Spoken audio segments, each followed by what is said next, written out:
Well, hello and welcome to Old People This Week. I'm Jeff, of course, a year older, not much wiser, which It doesn't show. it tells you why I'm Yeah. still hanging around with these two guys. Yeah. That's Mike, better known to most people as Whiz Bang, rapper extraordinaire. Extraordinaire. I'm the granddad with the hand clap, smacking this kid like a mousetrap. You bark loud, but it's house cat. I swing a cane and the crowd snaps. Your bar's weak, they need a spine brace. He was named, by the way, by the great Big Daddy Kane, the 80s legendary rapper. I'm playing, I'm going to play his music. I work, baby. Baby, the question at hand is how do I love thee? I count the ways when girls don't shut me. One by one, you can come and caress me, undress and molest me, but you can't possess me. Set the benchmark for Caucasian rappers. You did. You absolutely did. And that other gentleman, that's Paul, who's known in South Kakalaki for the vigorous workouts that he does with his dogs. And here they are.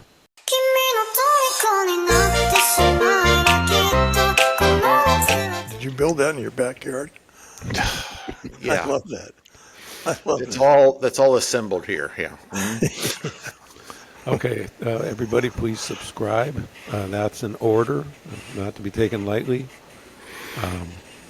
And this is a podcast for people who are 60 years of age and older. If you're younger than that, feel free to hang around and you'll learn something. So last week, people who saw our podcast noticed that there was a lot of extraneous, incredibly noise coming out of our microphones. It was like they were heightened to the nth degree, and you could hear every little rasp, breath, everything. And we even got a comment about it from a person whose name is Better Than Drinking. Those mics are too good. I can hear the air whistle your nostril hair. Oh my God. Maybe you should start drinking some more then. Probably had a drink after listening to that. That's drive you to drink. Our apologies. I've made some masterful technical moves to try to allay the audio so it's not so upsetting. But we'll see how that turns out. Well, at least they're listening. Thank you. Yeah. Yeah. Thank you for, and our subscriber numbers are up. Everything's good. Good. First up, Paul. Yes. You have 30 seconds to give us your review of Jay Kelly, which is the movie with the handsome George Clooney and the one and only Adam Sandler, who's a better actor than you think he is, by the way. Check out The Hustle. Yeah. I'm timing you with my Apple Watch here. Oh my God. So, all right, go ahead. Go for it. I gotta tell you, I came about this movie because I saw Billy Crudup doing PR for it on several shows and that, and I'm a big Billy Crudup fan. I really think this trio makes a movie that, at least as an industry goes, Jeff and I worked in. And although not acting, it is all about George Clooney as an actor. And it is just one of those movies that you would have gone in the old days to see in the theater. It was originally released in the theater, but it came out now on Netflix. And I really urge everyone to take a look at it because either you're old or you're new, it's really refreshing to see. It's just a great film. A few weeks ago, I did a Substack article on my fractured family relationships and the steps I was taking to amend those. And this movie was a thunderbolt. I mean, it struck me really hard. Mm-hmm. It's a superb movie. Acting is great. I just couldn't recommend it highly enough. It's very revealing, I think. Yeah, that's great. Yeah. Okay, well, that's good. See, these two guys know more about movies than anyone else you're going to see on Good Morning America or anywhere. So, I was always one of those fools who was always in search of an agent, foolishly. Not that they were in search of me, but I was always in search of them. I remember the now long past John Ferreter of William Morris fame. We had gone to a big meeting. All the agents were there in the Beverly Hills office, and it was just like a knife through butter when he said to me one day, I was saying to him, I need you guys, I need you guys, I need you guys. And he was like, he looked across the room and he goes, does someone need a hug? And I go, oh my God. It went like a bolt of lightning through me. I was like, oh my God. And that's what this movie is. It's one of those great things about how people spend their time, sometimes too much in one area or another, but It struck a chord on me too. Anyways, Yeah. I'm sorry, Jeff. Didn't mean to take over there. We're way over your 30 seconds. I'm going to have to get my editing skills. We're going to be working overtime. You're screwed now. The scissors are going to be clicking to get rid of some of that. All right. Anyway, thank you, boys. And then I'm going to check it out as soon as I can. I do like Clooney. I think he's a great actor. And as I said, Adam Sandler, you watch The Hustle. It's a great flick. Great. Yeah, you won't be disappointed. It's a really good movie. Yeah. All right. Watch it with Val. It'll be good. I will. All right, you guys. Last week we were talking about, well, first of all, Ozempic. Let's pool our money, invest. I know between us we probably have at least $100, maybe $120 that we can throw at buying stock in Ozempic, and because everybody in Hollywood is using it. I don't know if Clooney's using it, but most of the women are. That's for sure. Last week we talked about Amy Schumer. This week, Melissa McCarthy flaunts dramatic 95-pound weight loss transformation on I SNL. tell you, when I she didn't walked recognize out, her. when I she didn't walked recognize out, her. she walked out there on Saturday Night Live, and that belt around her waist, it was like, where's the rest of her? But we came to like her and know her and love her because she's a great female comedic character. Yeah. And she was off thick. She was a little bit heavy. What's wrong with that? And it's hard for me to bring this up because I think people are watching it going, oh, he's out of touch. He doesn't know, it's healthier for her to be skinny. I'm not sure if it's healthier to be skinny, to lose all that weight. If you're a grown person and all of a sudden you have to drop 100 pounds, for Christ's sake. Yeah, I would think it. I mean, first of all, packing that kind of weight around is probably not good on your knees and your feet and your hips and everything else. But And your heart. I wonder what that kind of and your heart. There's got to be some kind of reverse effect as well. I'm not sure if it's good or not. I don't want to judge her because she's fun and stuff, but it just her and Schumer look kind of weird, and it doesn't. Hopefully, it's healthy. I sure hope it doesn't take a toll down the road. You know who's even sadder than a skinny Melissa McCarthy or Amy Schumer? I'll tell you who. Cher. Oh God. Oh please. Cher is 120 years old, and look at these pictures. She is ancient. Ancient. Somebody listed her age when I was reading about her as 79. There is no way. She's 79 years old. And so, anyway, she's about set to marry her boyfriend, Alexander A.E. Edwards, 39 years old, ahead of her 80th birthday in May, she says. You go, girl. I thought Good for you. Alexander Edwards, I thought it was that basketball player called Ant, who's, by the way, in that movie Hustle with Adam Sandler. But it's not. It's a guy he calls himself, what does he call himself? He calls himself a music executive.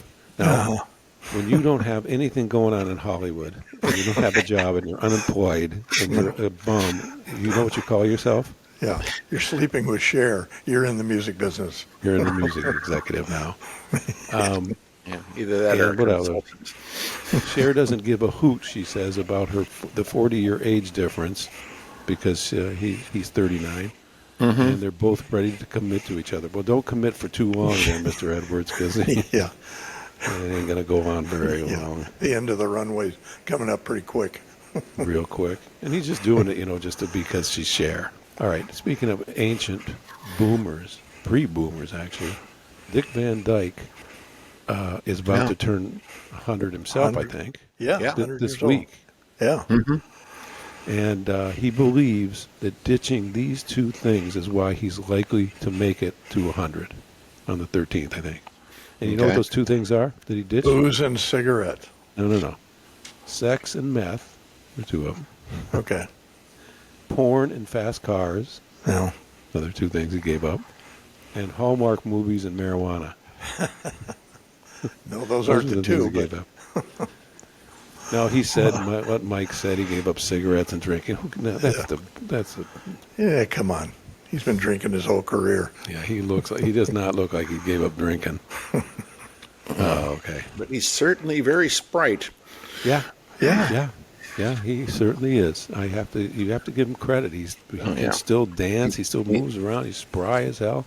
He's still got that same goofy Dick Van Dyke, Yeah. broad He's smile, big laugh. Always been in character, I'd say. Yeah. All Got years. you got that terrible beard, though, that old man beard. Get rid of that Yeah, thing. but I mean, I hate that, and I hate Letterman with that beard too. I don't know why these guys do that, but yeah. Yeah. Letterman went berserk. I mean, Letterman looks like Santa Claus, but Van Dyke's got that whatever it is going on. Yeah. His face looks like an Amish person beard. All right. Now I know Mike knows who everybody is in the music business, so he's going to know who Weezer is. Weezer bassist Scott Schreiner has a wife named Jillian, and she files for divorce. No big deal of the story, except that when I start reading about it, she was shot at by the cops after interfering with a wild police chase in Los Angeles. So the LAPD is responding to a hit and run on a freeway near Eagle Rock after 3 suspects fled the scene and headed into a residential neighborhood. Okay, the LAPD chased them in residential. They get up to in front of the house. The police barricaded off the area, and a woman later identified as Jillian, the wife of this guy from Weezer, exited her house with a handgun. Yeah, and was pointing it at him. She was She was told several in times. her hand. Yeah, she was told several times by law enforcement to drop the weapon, but she refused. Now, mind you, this is not even about her. This is they're chasing after somebody else. Yeah. She pointed the gun towards the police. Now, at this point, if this had been any other neighborhood besides some upper upscale Eagle Rock, she would have been dead all over the sidewalk. Yeah. But they shot at her, and she turned and ran into the house. Yeah. All right, so I love it. she was taken into custody, booked for attempted murder, and taken to a nearby hospital where she was treated for non-life-threatening wounds. And her quote about it, "Yes, I have a little bit of the C word, y'all. I know a lot of us do," she shared on social media. God, get that divorce done quickly. Yeah. He's probably sitting in his room going, I told you so. I didn't have to do anything. I told you so. Yeah. Case closed. She cited irreconcilable differences as the reason for the divorce. Well, of course there's differences. You don't want your wife out there shooting at cops. Packing a handgun. Not good. Not good. Honey, this meal sucks tonight. He says, "Oh, yeah." Pulls a hand. Shoot your ass. If your wife is crazy enough to go out and shoot at LAPD, then you don't want any piece of it. Who knows what she could do next? No, do not have children with this woman. No. No. All right. Paul, you sent one of the great stories of all time here. Of course, for me, you guys will know what it's because I like stories about animals. So a squirrel, no, it's not a squirrel. I always talk about squirrel. A raccoon. Yeah, this raccoon's getting a lot of PR. He climbs into the ceiling of where is it at? In Ashton, Virginia. He climbs into the ceiling of a liquor store. And of course, like raccoons do, they don't stay in one place. They're all, they're rooting around trying to get somewhere else and find food. He falls through the rafters somehow, lands in the liquor store. Now, most raccoons, you would think, or anybody, even a human, would have said, "I'm getting the hell out of here." This raccoon decides to go crazy and starts drinking up all the alcohol that's on the lower level shelves. My kind of raccoon. You would never believe it. You're not going to believe this. A liquor store in Virginia was completely wrecked by a raccoon. The floor was covered in chewed open whiskey bottles and puddles of amber liquor spilled everywhere. Finally, somebody hears the noise in there. They send over animal control. Woman goes in there, animal control, finds the raccoon dead drunk in the bathroom. Yeah. All four. Splayed out. Just splayed out. Yeah, splayed out, laying there, dead drunk raccoon. And of course, your job. By the way, another thankless job in America. Animal protect. These guys. Yeah. She has to go lick up. She has to go pick up. She has to go pick up a drunk raccoon and then deliver it to some animal shelter where it could sleep it off. As she said, after a few hours of sleep and zero signs of injury, other than maybe a hangover, Yeah. he was safely released back to the wild. Life was good for a night. Yeah, I can hear Life that is good for raccoon raccoons, story. by the way.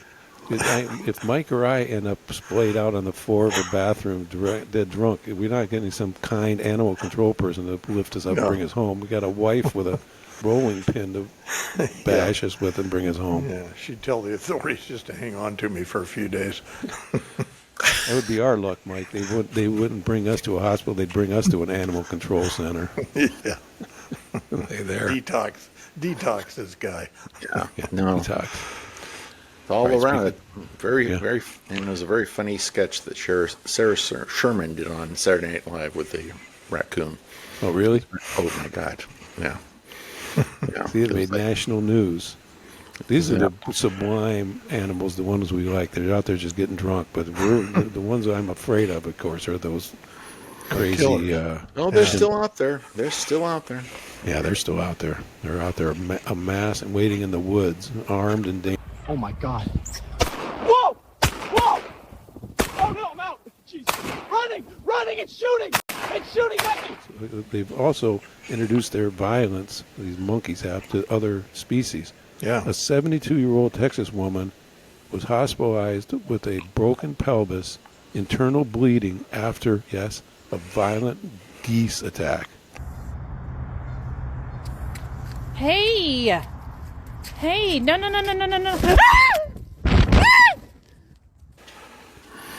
They can be nasty. Yeah. We get them on the golf course, and you You try do? to run them off. You wave a golf club at them, they come right back at you. Oh, man. I Yeah, don't want to they're- see any geese running after me. So this 72-year-old woman, poor 72-year-old woman my age, hospitalized at a major trauma center after a vicious flock of geese knocked her to the ground and repeatedly pecked her. Well, shit, they're big, too. I mean, a full-grown goose can be, 20 or 30 pounds. I mean, they're big animals. So And they're don't pecking you take too with many their of them. snot noses. Hitting you.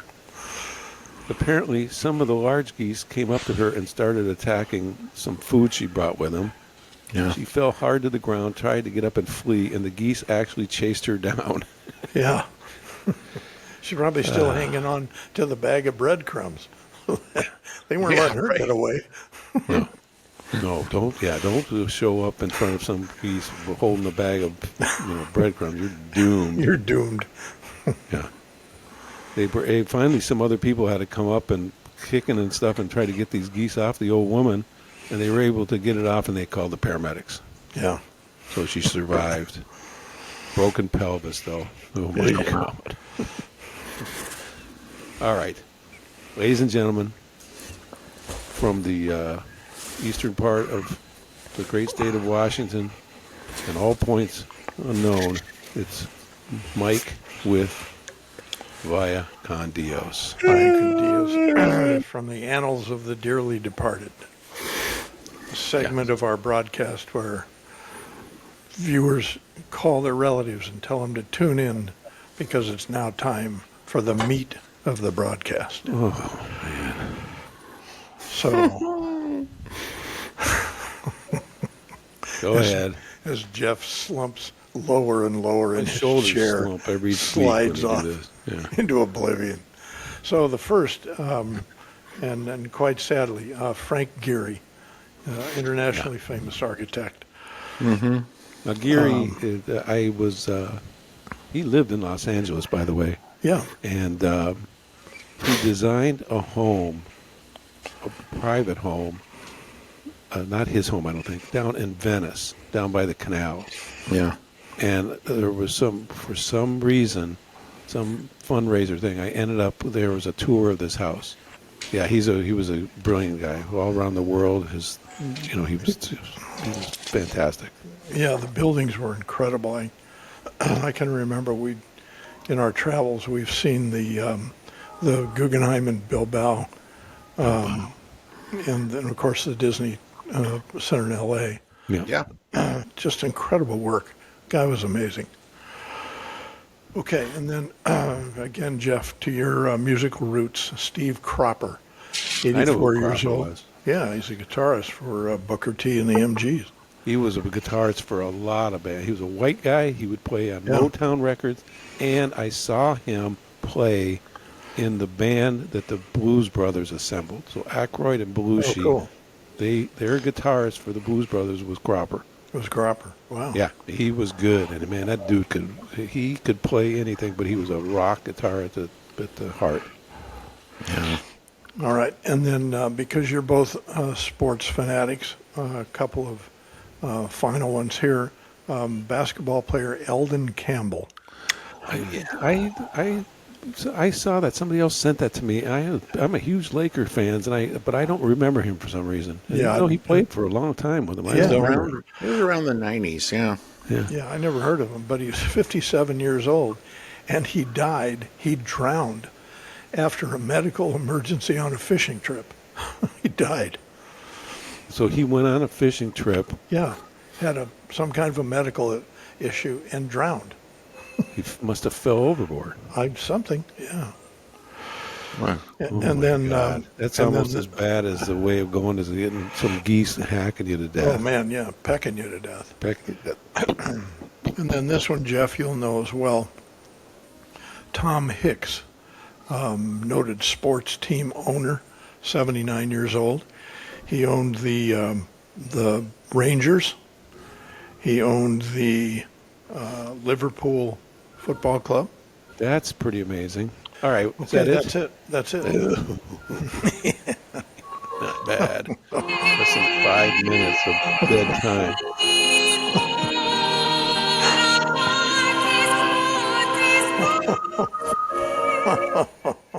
I thought it needed some background music. I'm sorry. I was just So playing bad. Ave Maria there. That's all. So Ave Maria, thank you. Bringing up my Catholic childhood. Okay.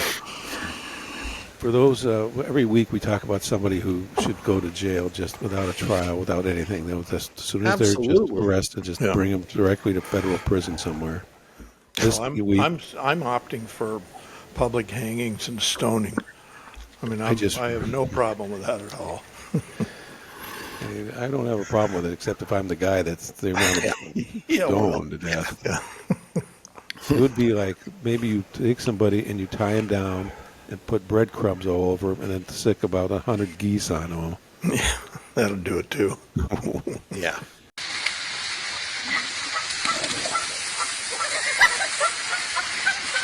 This Mississippi man, who I'm showing a picture of, his name is Howell Gene Penton, 73 years old.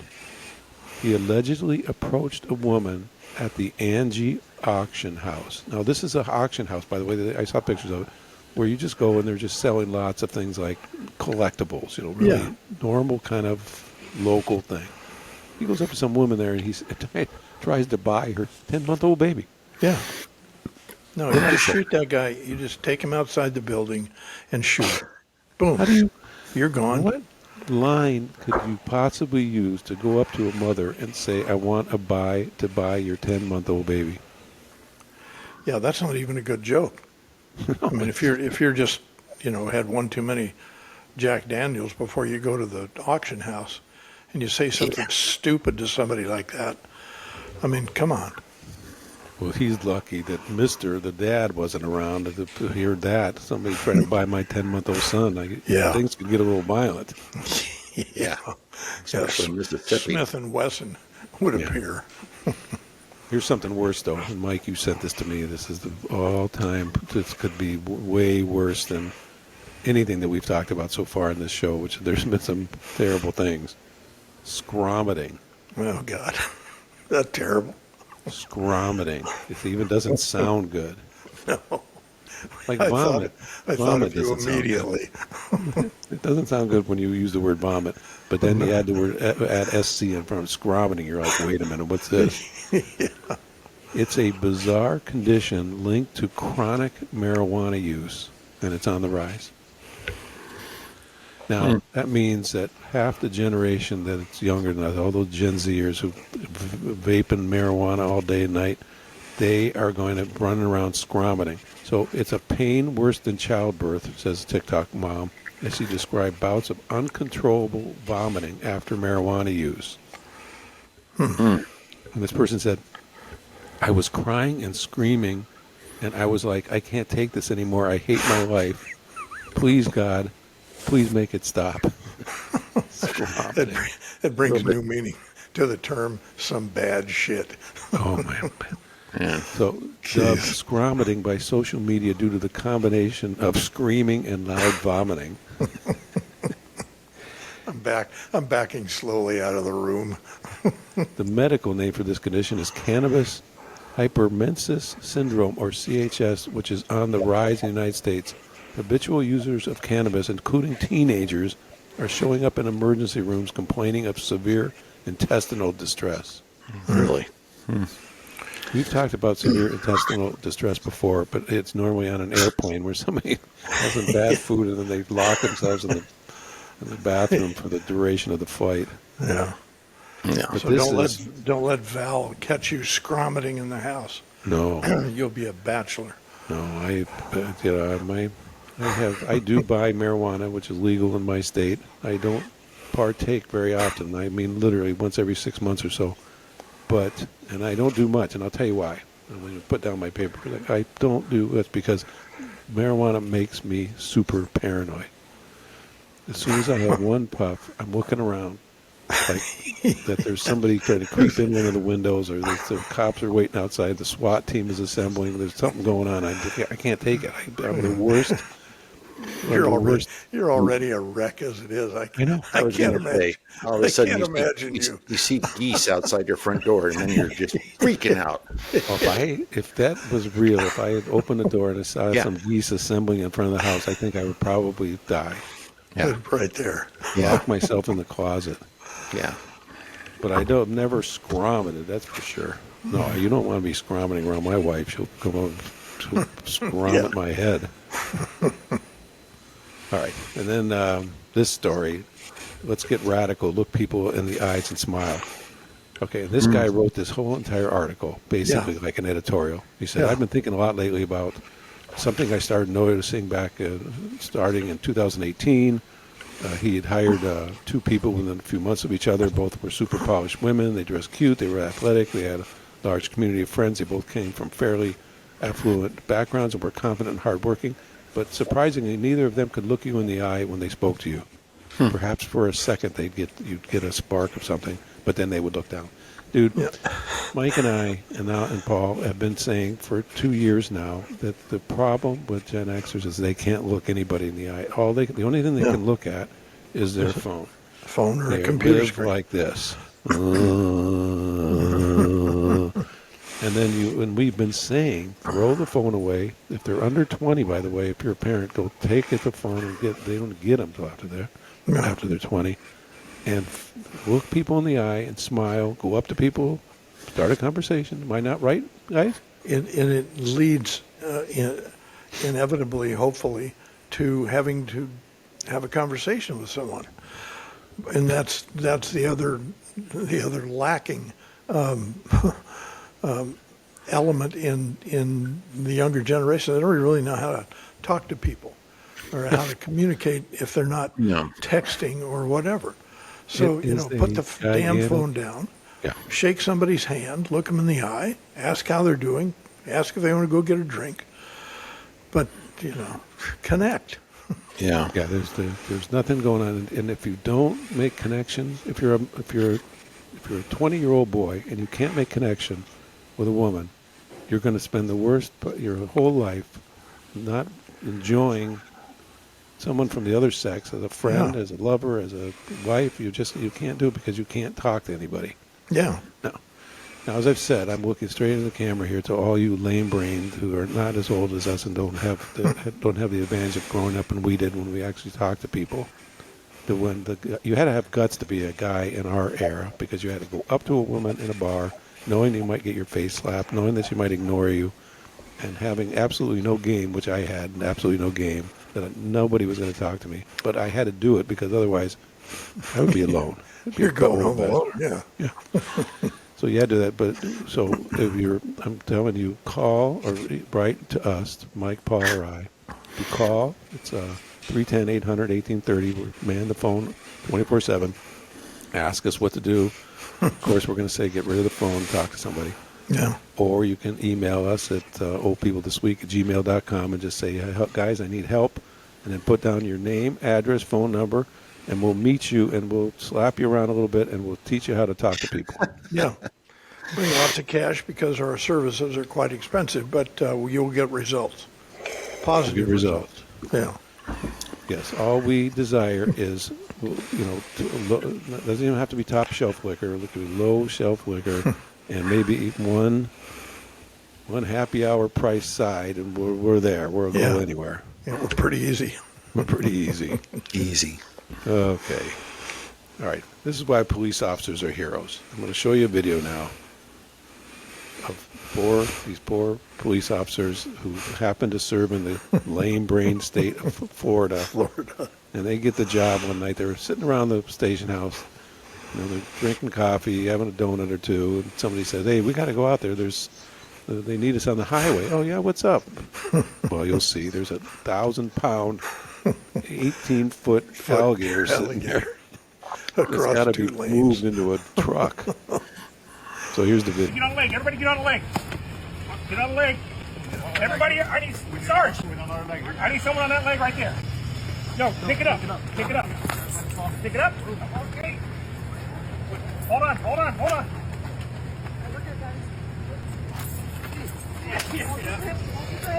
Tight. Tight. Up. And shove. Up. Push, shove. There you go. There we go. Yeah. You can hear the one guy who's giving orders, like the sergeant. He's like, "Hey, grab that leg, grab that leg." And if you watch him closely, Wow.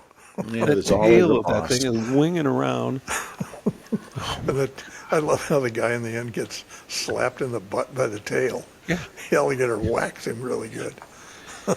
If I got out of the police car and looked over and saw what they were doing, I would have got back in the police car, taken off my badge, resigned right there, and I'm driving out of the state of Florida. Yeah, this was not in the training episode, folks. Right. Just try to put yourself in the position of what the alligator feels like, the skin. Now, unlike most old men who have alligator skin like Mike and Paul, I have really soft, luxurious skin. Oh, my God. Oh, boy, here we go. You can imagine what Mike's face must feel like. Your face times 1,000 worse than what that alligator feels like. Your face looks like a reptile. I mean, no, look at this. This is baby complexion, perfectly coiffed. This is perfection. I don't know what that is. Got that Mr. Magoo glasses on. Oh, Look at those, huh? What do you think? Paul likes them. Allison likes them. Allison hasn't written in weeks. She doesn't care about you anymore. She's moved corresponds. on. She's moved back. She's gone back to Joe Rogan. She doesn't like you anymore. Yeah. You'll see. You'll see. But so that you can imagine what one of those things feels like. Trying to get a grip on one of them, and then they got claws on them. It's not like these alligators got pads or something. Got claws. Nothing good about it. No, and he was pretty. He was pretty docile. I mean, he was allowing them. He wasn't thrashing around a lot. I mean, I'm surprised he didn't eat one of them or take a leg off or something while they were trying to surround him.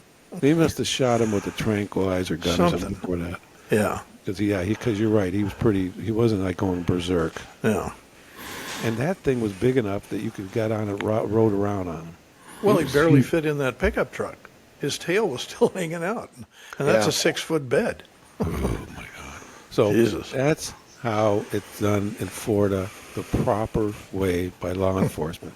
Now I'm going to show you a video of this fool trying to do it in his front yard. This is not what you do. The neighborhood approach. Man ain't no way.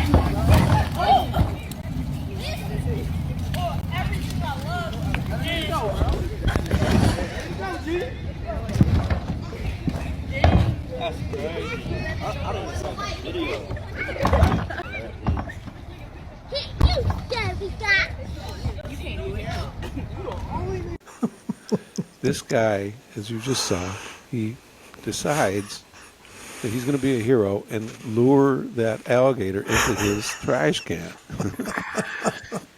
And you can hear people in the background like rooting him on. I think they're probably thinking, bite him, bite him, bite him. You know? Well, the funniest thing about that whole bit is once he got the gator in the trash can and he's going to take him down and release him in the pond, he's backing down the hill with the gator above him. Yeah. In that, I mean, one slip and the gator comes out right on top of him. Holy shit. Forgot, he's a Florida man. This is not some brainiac here thinking this through. He's just like, oh, drag it down here. Of course, if I slip and fall, and then the alligator's going to be on me in a second. Eat my ass. Here's what's going to happen. The alligator's going to get out, he's going to eat you, and then he's going to scrum at you all over the yard. Oh, brother. Okay. That's all for our show today. Thank you, everybody. Please subscribe. If you subscribe, Mike will come by your house, and he will scrum it all over your front yard, and you get to clean it up after him. No, not going to happen. Nice. All you have to have ready for him is after he scrummets, he likes as a palate cleaner, you give him some gin straight up. Yeah, great gin. Ice cold, shaken, no fruit. Perfect. Yeah. Perfect martini. And then what else? And write to us at oldpeoplethisweek@gmail.com, and we will answer any and all of your questions. You can comment. As I read a comment today about our poor audio. But what else? What are we going to do? We're old and we're drunk most of the time, so what the hell happened? Who am I supposed to do? Can't help it. We're out really on the 2,500 subscribers, which is great, though YouTube is still ignoring us and won't send us a penny, of course. And you can call us at 1-310. You don't have to use the one, just 310-800-1830. That's 24/7, manned by Mike, I, or Paul. And we immediately pick it up. It's a big phone. It's got a big red light on it, so we know when it's ringing. And we pick it up and we go, yes, who is this? Oh, this is, I'm Tori Spelling's husband. Oh, okay, Mr. Spelling, you're in trouble. Get divorced. Run now while you can because you're a fool and in debt to the government. Remember him? McDermott. What's his name? McDermott. Yeah. Bum. And you can check out our Substack, as Mike mentioned. Once every, say, a year or so, he writes one and then brings it up. Beautifully done. It takes that long to create them. They're tones. I create them in 24 hours, by the way. Well, you're using from a lifelong stash of them that you've done over the years. I have a lifelong stash of brains, is what I got. Yeah. That's what you don't have. That's what you're you're missing. I'm glad something's in that forehead. There is plenty in there.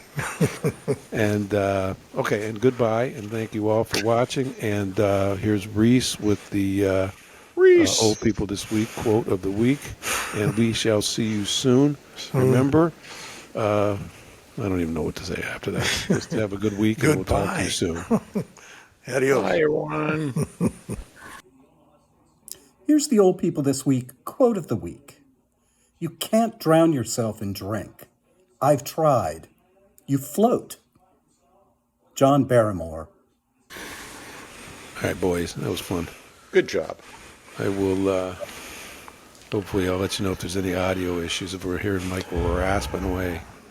Yeah, Okay. I stayed back a little bit from the mic this time, but I don't think that's it. Okay. I'll try to figure it out. I'm going to fuss around. okay. All right, guys, take care. Okay. Bye. See you later. Say hi to Val.